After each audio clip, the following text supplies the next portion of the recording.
Hello everyone, welcome to Inconvenient Truths. I'm your host, Jennifer Zeng. Last time we talked about billionaire investor George Soros' sharp criticism of BlackRock's decision to invest in China and a little bit of the history of Wall Street and the CCP's relationship to it. I promised that I would talk about the complex relationships among George Soros, BlackRock, and the CCP. Well, today I will fulfill my promise. I will also give you some updates regarding the developing news about China's largest real estate developer, Evergrande. Please do make sure you stick around till the end, as the message at the end is very, very important. Now, let's jump right to our first topic today.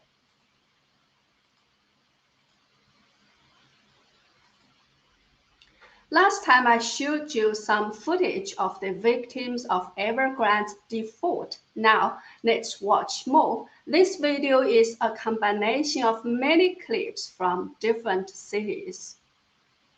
So make sure you read the English subtitles on it that I added while you're watching.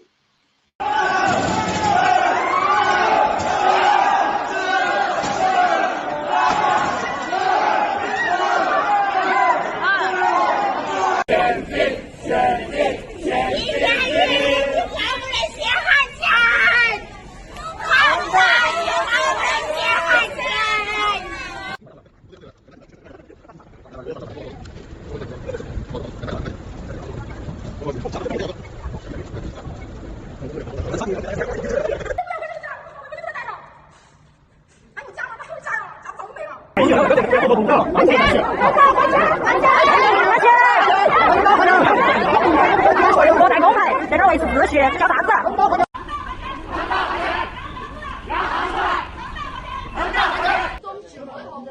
不要利息，本金全部拿回来。对。现在是我们过来，每天早上就别人的家里面这些财产就。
You could say that were a lot of police running into the building to maintain order. Now, let's watch another 2 video clips of police using force and police inside the Evergrande headquarters.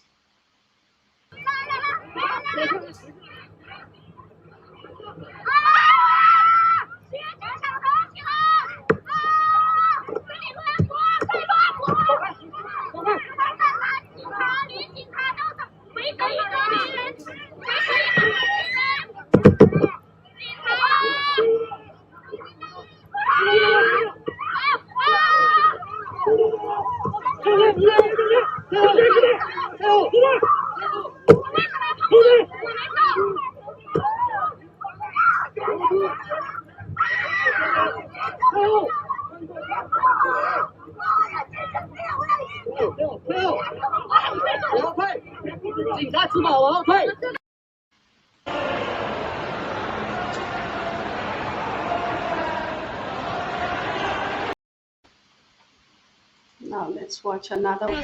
哎呀，这帮人太猛了啊！要跳楼啊！恒大不给人房子啊！ So this video shows victims sitting on top of the building and threatening with suicide to get their money back. Now let's watch another one of victim protesting at the office building of the number 4 real estate developer called Rongchuang. So that's another.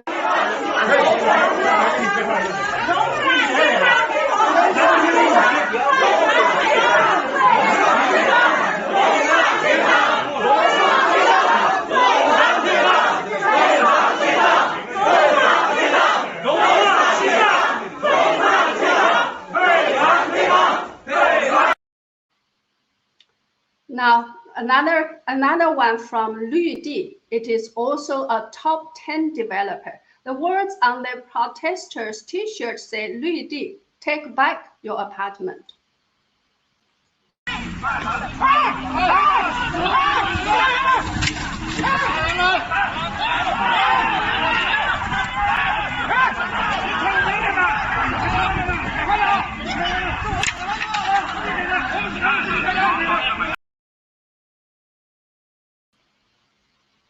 Okay, that's the protest has expanded to other developers as well.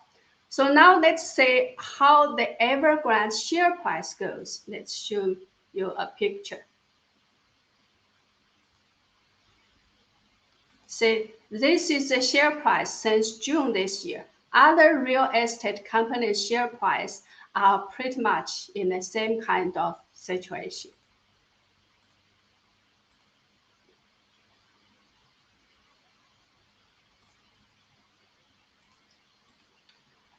So now, how serious is the problem? According to a staff member of Evergrande Wealth, let me show you some. So this is how serious the problem is. Evergrande Wealth has a total of 700 to 800 investment advisors nationwide, with a total of 80,000 to 100,000 customers and an investment scale of about 100 billion yuan, or about 15 billion US dollars. And the current unpaid funds are about 40 billion yuan, or about 6.22 billion US dollars. And according to Chinese, this is a report of a Chinese official website called Sino Finance. So the chairman of Evergrande, Xu Jiayin's wife, Ding Yumei, and the general manager of Evergrande Wealth, Du Liang, and his father, and a number of Evergrande executives have all redeemed their investment in advance. Xu Jiayin's wife had about 23 million yuan withdrawn, while Du Liang and his father cashed out 9 million yuan. Actually, Du Liang himself admitted that he cashed out in May. Let's watch a video of his admission. Let me bring you the video of him admitting he has cashed out. 我在这里呢，第一个，我确实这个5月31号赎回了我的恒大财富，原因是因为我家里有急事。我有急事。那我们现在我老妈都住院了，大家。 Well, did you hear what he said? He said because an emergent situation in his family, he withdrew his money. So last September, I did a show called Evergrande, to save or not to save. Let me bring that. Is China's financial crisis coming?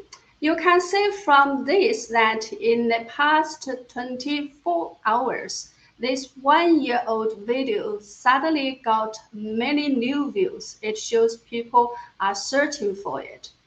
And I joke on the Twitter that I was sometimes 1 year or more ahead of time and your typical mainstream media. Well, last year, Evergrande blackmailed the local government successfully and forced them to bail it out. 1 year later, so let's show how big the problem has become. As Evergrande's total debt has reached 2 trillion yuan, or 310 billion US dollars. At such a debt level, it needs to pay 100 billion yuan or 15 billion US dollars interest every year. It also has about 800 unfinished projects, and 1.2 billion families are waiting to move into these unfinished projects. Also, Chinese authorities have already told major banks that Evergrande will not be able to make the loan interest payment due on September 20th. So, to save Evergrande or not to save Evergrande is still a problem, but this time for the central government. If the CCP let Evergrande go bankrupt, the bank system, the financial institutions, and entire real estate market, the job markets, and even the entire Chinese economy will all suffer landslide crisis. But is the central government able to save it? We will have to wait and see. Now, let's move to our last topic today, how to look at the relationships among billionaire investor George Soros, BlackRock, Wall Street, and the CCP. You might have noticed that George Soros has been attacking Xi Jinping and his regime very aggressively recently. So on August 30th, he published an article, Xi Jinping's dictatorship threatens the Chinese state, with such a subtitle. In his quest for personal power, he's rejected Deng Xiaoping's economic reform path and turned the Communist Party into an assemblage of yes-men. He said that at the heart of the growing conflict between the US and China is the reality that the two nations represent systems of governance that are diametrically opposed. He then criticized Xi Jinping as the most dangerous enemy of open societies in the world and said Xi failed to understand how CCP's second-generation leader Deng Xiaoping achieved his success. He said that Deng Xiaoping wanted China to rise within the open societies in the world, and his approach worked wonders. It even dealt with the global financial crisis of 2007 to 2008 better than the developed world. And then on August 30th, Soros published another article, Investors in Xi's China Face a Rude Awakening. With such a subtitle, the leader's crackdown on private enterprise shows he does not understand the market economy. And then on the same day, Soros also published another article, BlackRock's China Blunder, with a subtitle, Pouring millions into the country now is a bad investment and imperils in US national security. So I don't know what you think about Soros' criticism of Xi Jinping. I also don't know whether you have noticed that while attacking Xi Jinping, Soros praised Deng Xiaoping and said that Deng's approach worked wonders. It even dealt with the global financial crisis of 2007 to 2008 better than the developed world. So actually let me show you another picture. Back in 2010, Soros openly praised the CCP by saying that China has better functioning government than US, and China has a more vigorous economy. So it is very obvious that what Soros is against is not Deng Xiaoping or the CCP. He is only against Xi Jinping. Remember, I mentioned a very long article called The Longer Telegram Toward a New American-China Strategy before. That article expressed the same idea. Yeah, recently we talked a lot about Xi Jinping's drunken boxing of eliminating one industry per day. So this is how drunken box look like. So amongst Xi Jinping's drunken boxing, from Alibaba to Didi Chuxing, and from English study to movie star Vicky Zhao, so many companies, industries, and individuals got targeted. It seems that nobody understands why Xi Jinping really wants to do and to achieve. Well, all this, including Soros' sharp criticism against BlackRock and Xi Jinping, are related to different understandings of how to achieve communism or Marxism, as well as to the internal power struggles within the CCP. For George Soros and people like him, what they want are the times when the CCP had Deng Xiaoping and Jiang Zemin in power, when Wall Street and the CCP happily made money together at the cost of ordinary Chinese people, as well as the people in the West. It was fine for Deng Xiaoping to roll tanks into Beijing and kill the students at Tiananmen Square, and it was fine for Jiang Zemin to persecute Falun Gong and harvest Falun Gong practitioners' organs to make big money. Have Soros and the like ever bothered to criticize those anti-humanity crimes of the CCP? No. Actually, the goal of the globalists is similar to that of Marxists in some senses. They all want to promote something or achieve something in the entire world. Their stage is the entire planet, only their means are not the same. One faction talks about non-violent ways, such as the long march through the institution. Another faction talks about using violence to liberate the entire world before liberating the proletarians, people themselves. Why doesn't Xi Jinping care about destroying companies like Alibaba and Didi? Because these companies are actually Xi Jinping's political enemies' wealth. So also, why did Xi Jinping choose to destroy Hong Kong as well? Because Hong Kong was also pretty much in his political enemies' hands. And who are Xi Jinping's political enemies in China? So these are the pictures of former CCP leader Jiang Zemin and Zeng Qinghong, and their fractions are two of Xi Jinping's main political enemies in China.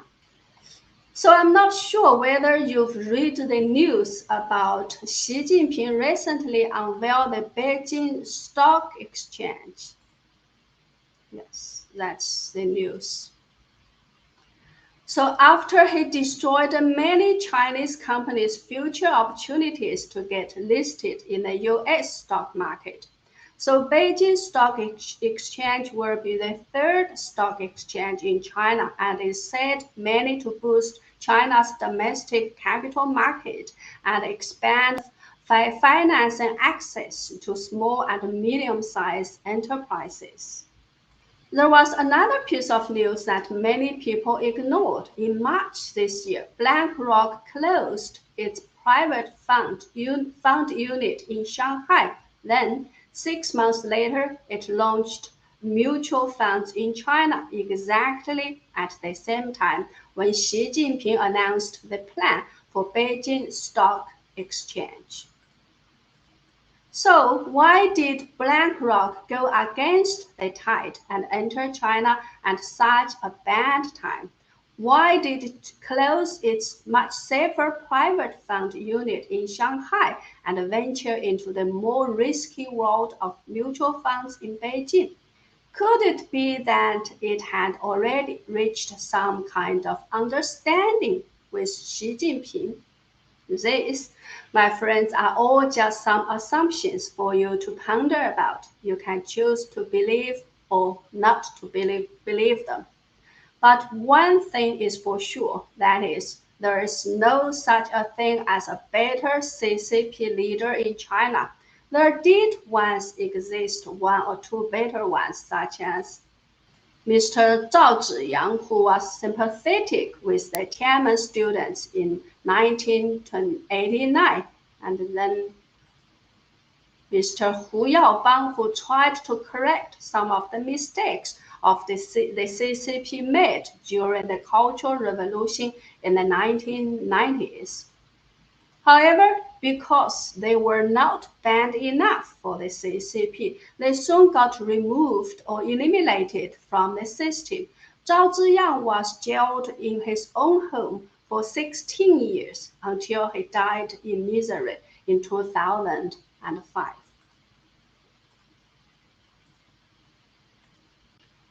So Soros might think that Deng Xiaoping's time was a good time for people like him, but he failed to realize that without Deng Xiaoping's time and Deng Xiaoping's efforts to steal technology and suck money from the West, there wouldn't have been such a thing as Xi Jinping's time. Exactly because of Deng Xiaoping's time and Deng Xiaoping's efforts, Xi Jinping gained the ability to bully around in the world now. A while ago, people in China were discussing how to look at the CCP's first generation leader Mao Zedong's time and Deng Xiaoping's economic reform and openness policy.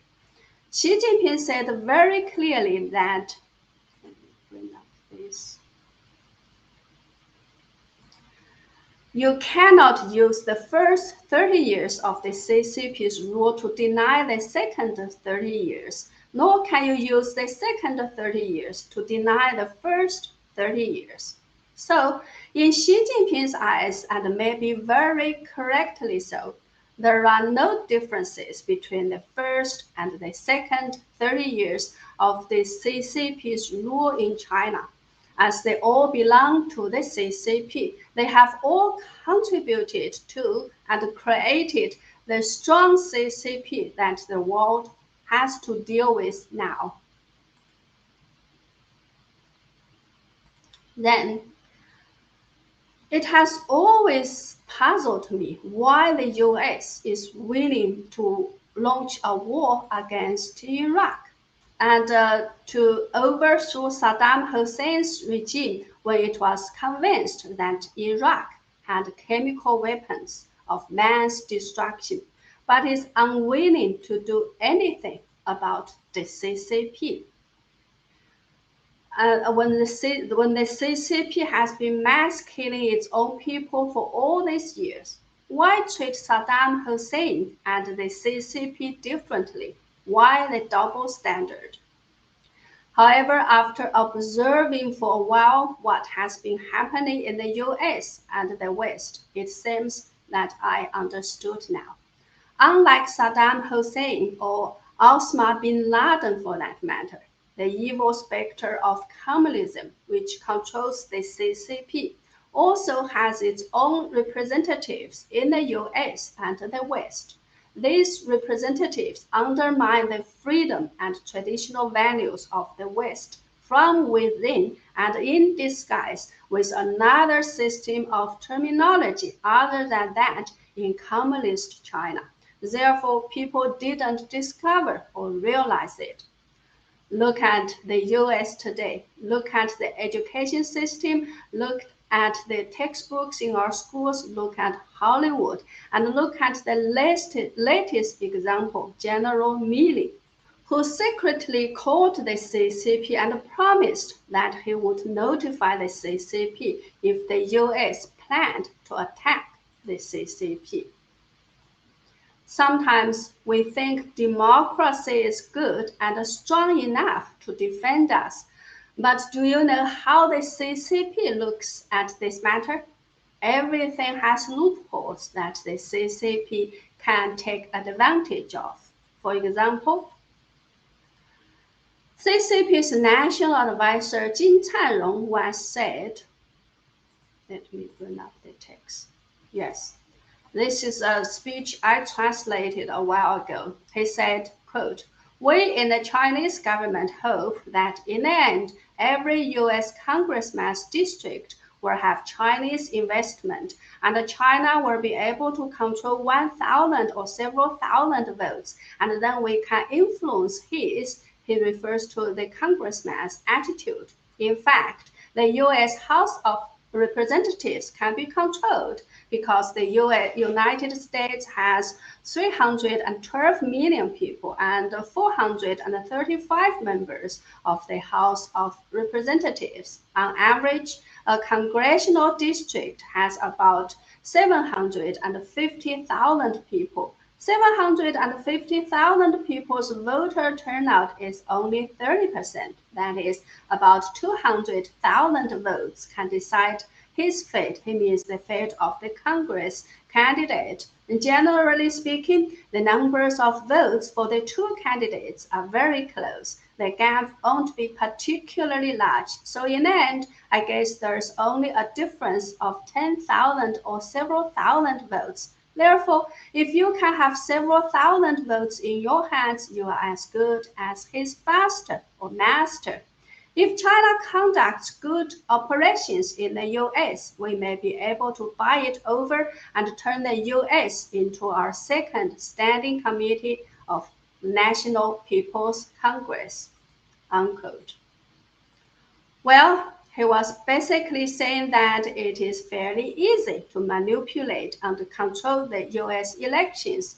And he made this speech back in 2016. So you don't think the CCP would really take steps to go ahead with this national advisor's tactics or strategy? Now, I hope I have explained clearly the relationships between Soros, BlackRock, Wall Street, Xi Jinping, and the CCP. Now, our last point today.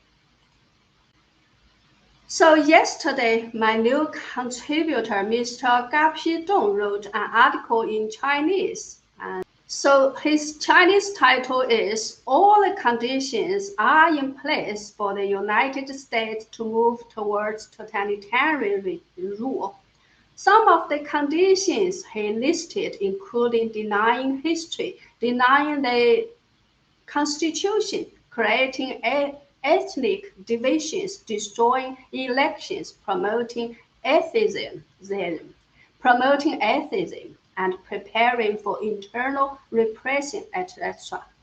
After I shared his article on social media, some people didn't believe it. For example, Thomas Guo, a human rights lawyer in China, said this: "Others seems to have misunderstood what totalitarian is. The USA is far from it. The CCP and North Korea are the only remaining two totalitarians nowadays. They are extremely left, while the USA Democratic Party might be mid-left now. Totalitarian regime must be one-party system, no free media, neither independent judicial or civil society, should not mix the CCP with the USA." Well, is Mr. Dong exaggerating all day long? I hope you can leave us a comment and tell us what you think. That's all for today. Thank you very much for watching. Please subscribe to and share my channel if you haven't, and I'll see you next week.